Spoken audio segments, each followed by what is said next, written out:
and now an important story about men and their sheds. It's well documented that in general men are less healthy than women. We're more likely to become seriously ill, it seems, and to suffer higher rates of mental illness and suicide. And, mugs that we are, we're apparently far less likely to seek help.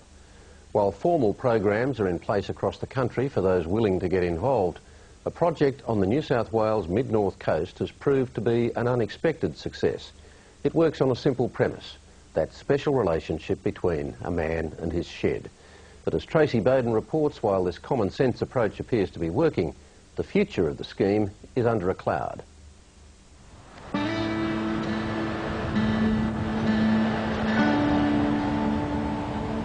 Nambucca Heads on the New South Wales mid-north coast, about halfway between Sydney and Brisbane. It looks like the setting for a perfect lifestyle. But behind the idyllic images lies a harsher social reality. Like many small towns, this community is battling high unemployment, family breakdown and social isolation. We've had fellas that have come here that have freely admitted that their story has been they've been sitting on the railway trestle waiting for the XPT to come along so they could throw themselves under it.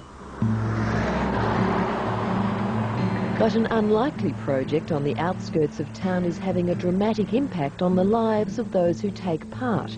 It's all about harnessing the power of a man and his shed and mateship. Do you think the shed has saved lives? Oh, without doubt. I can look at you straight in the eye and say without doubt.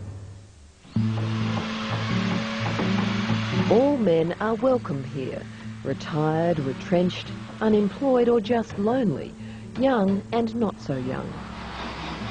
We've got a lot of fellas that would otherwise be bouncing off the walls at home and going slowly insane.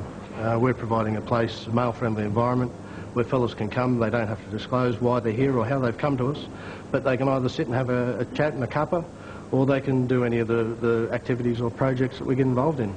Yeah, I thought we might do those chairs, those old broken chairs as well. While the shed initially began as a substitute garage for retired men, it's evolved into much more. Is this your family in a way? This is my family. Divorced and living alone, Mick Craddock found there wasn't much calling for 60-year-old engineers. I hope you're not giving away trade secrets, eh? Now he volunteers his time as chief boat builder here at the shed. This is about building heaven. I get to build what boats I like, however I like to do them, teach people how to do it, sit in and go home happy, I go home happy. Don't go home and kick the dog, I go home and give the dog a pat. He's invaluable to the place simply because he's trained so many young kids.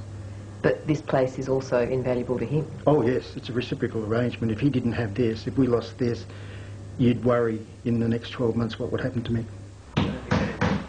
Mick Craddock and the other older blokes are passing on not just practical skills, but life experience to young men through the mentoring program. I didn't make any friends, couldn't find anyone I could relate to, or anyone that liked me for who I am, I guess.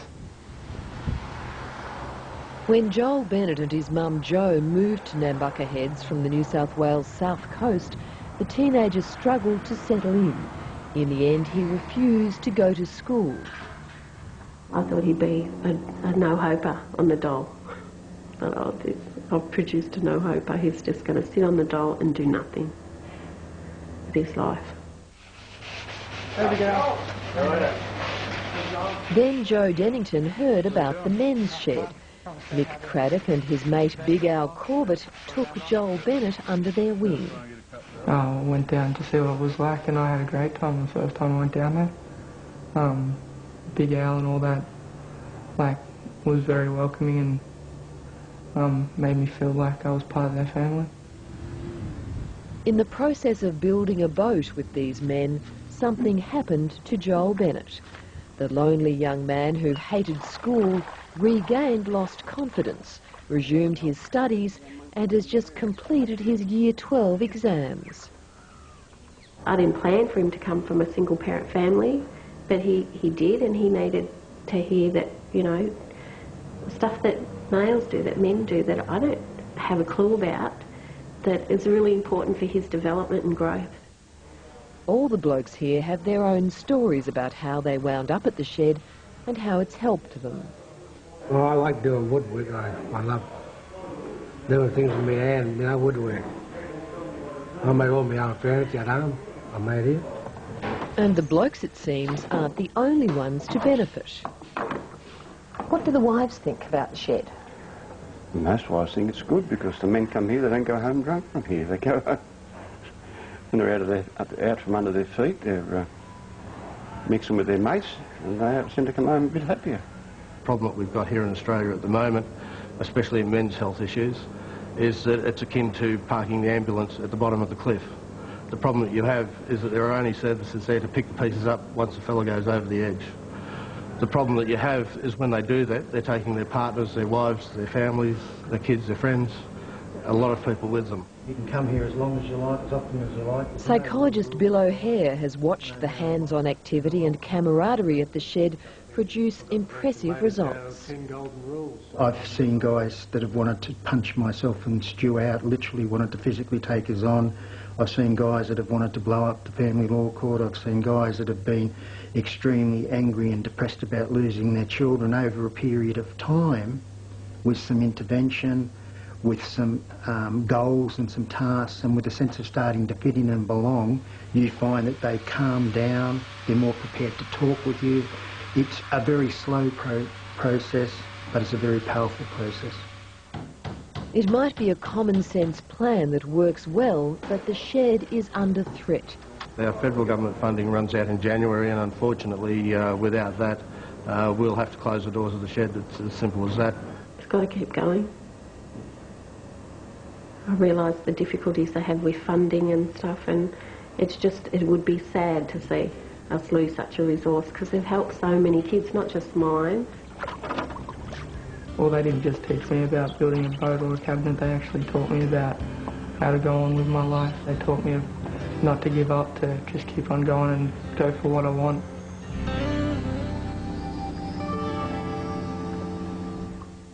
Tracy Bowden, and while we've got a bit of a theme running, more than a fifth of Australian teenagers never get off the starting blocks in the labour market. They miss out on finding a job or simply opt not to pursue one.